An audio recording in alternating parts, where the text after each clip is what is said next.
గత వైసీపీ ప్రభుత్వంలో సొంత స్థలాన్ని ప్రభుత్వ ఆసుపత్రికి కేటాయించిన మాజీ ఎమ్మెల్యే గ్రంథి శ్రేణు ప్రస్తుతం ఇక్కడ ఆసుపత్రి నిర్మాణ పనులను అయితే సమీక్షించారు. సరే, ఎటువంటి నిర్మాణం జరుగుతుంది, పనులు సమీక్షించారు? అదే నిర్మాణం బాగానే జరుగుతుందండి. అయితే ఏపీఎంఐడిసి డిపార్ట్మెంట్కి సంబంధించి ఇంజనీర్లు అది సైటు 4 acresకి సంబంధించి సర్వే పెడదాం, ఒకసారి మీరు రండి అంటే ఇవాళ రావడం జరిగింది. ముఖ్యంగా సర్వేకి సంబంధించి చేయడానికి ఇసుగుట్లు ఇవన్నీ అడ్డుగా ఉన్నాయని సర్వేర్ చెప్పాడు.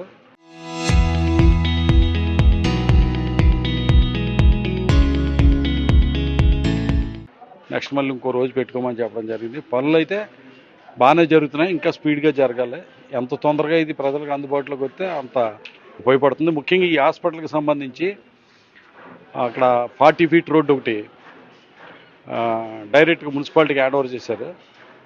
మున్సిపల్ అధికారులు ఈ రోడ్డు రావడానికి ఏదైతే దీనికి రోడ్డు మార్గం ఉందో ఆ రోడ్డు మార్గం నిర్మించవలసింది ఉంది. ఇంచుమించు సీసీ రోడ్డు అయితే కనుక బాగుంటుంది పేషెంట్లుగా రావడానికి. ఇప్పుడు మనం రావడానికి కూడా చాలా ఇబ్బంది పడ్డాం. అధికారులు దాన్ని కూడా కలెక్టర్ గారు వాళ్ళందరూ కూడా స్థానిక ఎమ్మెల్యే, ఇప్పుడు ప్రజెంట్ ఎమ్మెల్యే గారు వాళ్ళందరూ ఆలోచించి ఆ రోడ్డు నిర్మాణానికి కూడా త్వరితగతిని నిర్ణయం తీసుకుంటే, ఎందుకంటే ఇక్కడికి మెటీరియల్ రావడానికి వాటికి కూడా చాలా ఇబ్బంది పడినట్టు ఉన్నారు. ఏమంటే మెటీరియల్ రావడానికి వాటికి కూడా చాలా ఇబ్బందిగా ఉంది రోడ్డు. ఆ రోడ్డు ఫామ్ చేస్తే కనుక ఇంకా హాస్పిటల్ నిర్మాణం తొందరగా అవుతుంది. నిజంగా ఏంటంటే కిందటి సంవత్సరం అవన్నీ కూడా బాగా వర్షాలు ఉన్నాయి. ఆ వర్షాల వల్ల కూడా మెటీరియల్ రావడానికి అయ్యి ఇబ్బంది అయ్యి కొంత ఆలస్యమైంది అనుకుంటున్నా. ఇప్పుడు మళ్ళీ రేపు వర్షాలు వస్తే కనుక తర్వాత పనులు ఆగిపోతాయి మెటీరియల్ రాక. కాబట్టి ఆ రోడ్డు నిర్మాణం అనేది ఫస్ట్ ప్రయారిటీగా ఇస్తే కనుక హాస్పిటల్ తొందరగా ప్రజలకు అందుబాటులోకి వస్తుందని కలెక్టర్ గారికి, అలాగే మున్సిపల్ కమిషనర్ గారికి, స్థానిక ఎమ్మెల్యేకి, అలాగే మన కేంద్ర మంత్రి శ్రీనివాస్ వర్మ గారికి, పాకా సత్యనారాయణ గారికి విజ్ఞప్తి చేస్తున్నారు. ప్రత్యేకంగా దీని మీద ఒకసారి ఈ హాస్పిటల్ని ఒకసారి పర్యటించి వాళ్ళందరూ కూడా దీనికి కావాల్సిన రోడ్ నిర్మాణం కానీ లేదా డ్రింకింగ్ వాటర్ ఫెసిలిటీ కానీ ఇవన్నీ కూడా, ఎందుకంటే గతంలోనే మనం ఇక్కడ దాకా పైప్ లైన్ వేసుకొచ్చాం మున్సిపాలిటీ నుంచి. దీనికి సంబంధించిన పైప్ లైన్ ఇవన్నీ కూడా ఏర్పాట్లు పూర్తి చేయడానికి వారందరూ కూడా దీని మీద శ్రద్ధ పెట్టవలసిందిగా కోరుతున్నారు. పనులు వేగవంతంగానే కొనసాగుతున్నాయి. పర్లేదండి. ఇంచుమించుగా గత 2018లోనే ఇది 10.5 కోట్లు మనకి శాంక్షన్ అయింది. 10,15,00,000 శాంక్షన్ అయింది 2018లో.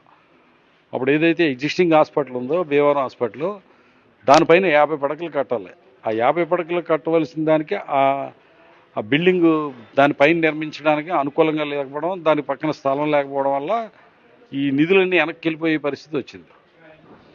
నిధులు వెనక్కి వెళ్ళిపోతే కనుక శాసనసభ్యుడిగా ఒక అసమర్థుడిగా ప్రజలు అనుకుంటారని చెప్పి అలా కాకుండా దానికోసం ఫస్ట్ 2 ఎకరాలు ఇవ్వడానికి సిద్ధపడ్డాం. కానీ ఏరియా హాస్పిటల్ అడిగాం. ఏరియా హాస్పిటల్కి 4 ఎకరాలు కావాలంటే కనుక మా సాగర్ గంధి ఎక్స్పోర్ట్స్ నుంచి దాని నుంచి ఈ 4 ఎకరాలు ఇవ్వడం జరిగింది.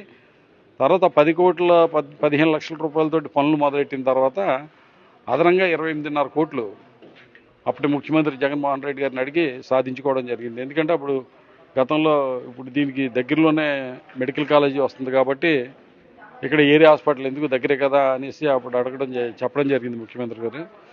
అది ఏమైనా సరే అప్పట్లో రాజశేఖర రెడ్డి గారు వచ్చినప్పుడు అడిగాం, ఆయన హామీ ఇవ్వడం జరిగింది. అప్పుడు అమలు జరగలేదు, ఇప్పుడు అమలు జరగాలి. దానికోసమే మేము 4 acres ఇస్తున్నాం.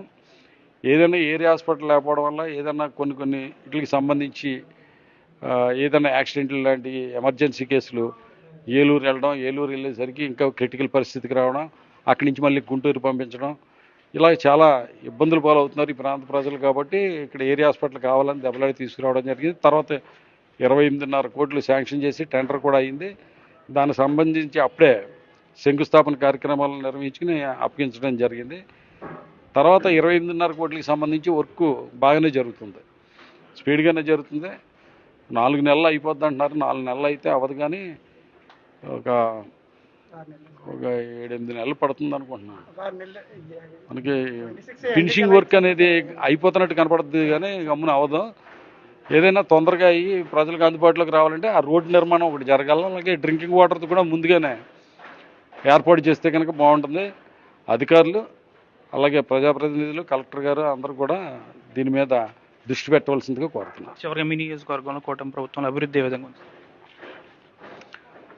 అభివృద్ధి అంటే ఈ సందర్భం కాదు కానీ ఇప్పుడు మన డెల్టా మోటరైజేషన్లో అప్పుడు 1000 కోట్లతోటి దీని మీద 4 బ్రిడ్జిలు శంకుస్థాపన, అంటే 4 బ్రిడ్జిలు ప్రపోజల్ చేసి సాధించాం దాన్ని. 4 బ్రిడ్జిలకి 3 బ్రిడ్జిలే నిర్మాణం అయినాయి. అంటే రాజశేఖర రెడ్డి గారు ఉన్నప్పుడు ఇదంతా ప్యాకేజీ కింద ఆచండ్ నియోజకవర్గంలో శంకుస్థాపన చేశారు. అప్పుడు ఆచండ్ నియోజకవర్గంలో ముఖ్యమంత్రి శంకుస్థాపన చేశారు కాబట్టి అని చెప్పి మనం ఇక్కడ ఈ 4 బ్రిడ్జిలకి మనం శంకుస్థాపన కార్యక్రమం చేయలే. అది ప్రోటోకాల్ ఉల్లంఘించినట్టు అవుతుంది. కానీ తర్వాత వచ్చిన గవర్నమెంట్లో ప్రతినిధులు అధికారులు కలిపి ఈ 4 బ్రిడ్జిలకి శంకుస్థాపన చేశారు. 3 బ్రిడ్జిలు అయినాయి. బ్రిడ్జిలు అయిన తర్వాత నిర్మాణం అయిన తర్వాత గాలిలో చూస్తున్నాయి. దానికి అప్రోచ్ కానీ అది చేయలే. మళ్ళీ 2019లో నేను ఎమ్మెల్యే అయిన తర్వాత దానికి అప్రోచ్ల కోసం R&B ప్రిన్సిపల్ సెక్రటరీ గారి కృష్ణబాబు గారి దగ్గరికి వెళ్ళినప్పుడు అదే ఇరిగేషన్ దాంట్లో అయిన దానికి మనకు R&Bకి సంబంధం ఏంటి, అసలు మనకు సంబంధం లేదంటే ఆయనకి R&B రోడ్లు అనుసంధానం అయి ఉన్నాయని చెప్పి దెబ్బలాడి ఆయనతోటి ఓకే చేయించుకుని అప్పటికప్పుడు ఒక దీనికి సంబంధించి డిజైన్స్కి సంబంధించి అది ఏజెన్సీకి ఒకటి అప్పచెప్పడం జరిగింది. వాళ్ళు సుమారు 5 సంవత్సరాలు కష్టపడ్డారు. దానికి సంబంధించి కొన్ని డైరెక్షన్ అయ్యడం జరిగింది. ఎందుకంటే మన భీమవరంది తీసుకుంటే బ్రిడ్జి అట్నుంచి మనకి యువతలో మళ్ళీ ఒక పంటకాలం ఉంది. అంటే డిఎన్ఆర్ కాలేజీ ఇంజనీరింగ్ కాలేజీకు డిఎన్ఆర్ కాలేజీకి సంబంధించిన ఇంజనీరింగ్ కాలేజీ రోడ్డు ఒకటి ఉంది. అది డైరెక్ట్గా మన గొలవంతిప్ప దొంగపెంట రోడ్డుకి కలుస్తుంది. అయితే చిన్న కల్వర్ట్ ఉంది అక్కడ. అంటే డైరెక్ట్గా వచ్చిన వెహికల్స్ ఆ కల్వర్ట్ అంతా రాలేవు. తర్వాత ఏదైతే డిఎన్ఆర్ కాలేజీ దగ్గర రంగాబొమ్మ దగ్గర వంతెన ఉంది కదా, అక్కడ మీకు ఈ పైనుంచి ఏదైనా పెద్ద వెహికల్స్ తిరిగినప్పుడు అక్కడ టర్న్ అవ్వ కూడా అవ్వవు. కాబట్టి మళ్ళీ దాన్ని డిజైన్ చేసి ఏదైతే ఫుట్పాత్ వంతెన దగ్గర ఉందో అలాగా రోడ్డుని తీసుకొచ్చి బ్రిడ్జికి కలపమని చెప్పి ప్రతి చోట డిజైన్లన్నీ కూడా గొలవంతిప్ప గ్రామంలో అయితే కనుక దేవాలయాలు కూల్చేసే పరిస్థితి. ఆ దేవాలయాలకి ఎటువంటి ఇబ్బంది లేకుండా ఆ డిజైన్స్ అవన్నీ చేసి దాన్ని 38.5 కోట్లకు 3 బ్రిడ్జిలకి శాంక్షన్ చేయించి టెండర్ పిలిచాం. ఫస్ట్ టెండర్ సింగిల్ టెండర్ అవడం వల్ల రిజెక్ట్ అయింది. రెండో టెండర్ పిలవమని చెప్తున్నాం. ఫస్ట్ టెండర్కి రెండో టెండర్కి పిలవడానికి కనీసం 10 రోజులు ఎంతో 15 రోజులు టైము తీసుకుంటారు. కానీ ఈ లోపల ఎలక్షన్ నోటిఫికేషన్ వచ్చింది. అప్పుడు ఆగిపోయింది అది. తర్వాత వచ్చిన కూటమి ప్రభుత్వం వెంటనే 38.5 కోట్లు శాంక్షన్ అయింది 3 బ్రిడ్జిలకి సంబంధించింది. దాన్ని కంటిన్యూ చేస్తుంటే కనుక 3 బ్రిడ్జిలకి అప్రోచ్లు అయిపోను. ఇంచుమించు 1.5-2 సంవత్సరాల కాలం తర్వాత ఇప్పుడు 28.5 కోట్లు 2 బ్రిడ్జిలకే పరిమితం అయిపోయింది. దీన్ని బట్టి మరి ఎక్కడ లోపం ఉందో ఏంటో మరి తెలియదు. కానీ 3 అయితే కనుక బాగుంటుంది. ఆ 38.5 కోట్లు ఇప్పుడు పెరిగిపోయి ఉంటాయి. ఇప్పటికి ప్రైస్ అనేది రేట్లు అన్నీ కూడా పెరిగిపోతున్నాయి. కాబట్టి ఇంకా అదనంగా మిగతా బ్రిడ్జికి కూడా శాంక్షన్స్ సాధించి పూర్తి చేస్తే బాగుండు. అప్పుడు ఒకసారి టెండర్ పిలిచిందే ఇప్పుడు 2 ఏళ్ళ వరకు పని మొదలెట్టలేదు.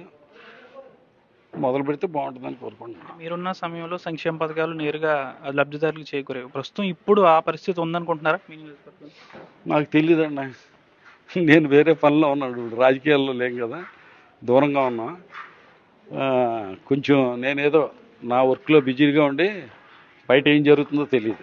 ఇదైతే నాకు అవగాహన ఉంది. బ్రిడ్జిల గురించి అయితే అవగాహన ఉంది. మిగతా విషయాలు అయితే నాకు తెలియదు. అయినప్పటికీ తాను సొంతంగా స్థలం కేటాయించిన ప్రభుత్వ ఆసుపత్రికి సంబంధించి నిర్మాణం అనేది సక్రమంగానే సాగుతుంది. అయితే ఈ సంవత్సరం చివరి నాటికి ఈ ఆసుపత్రి పూర్తయ్యే అవకాశం ఉందంటున్నారు.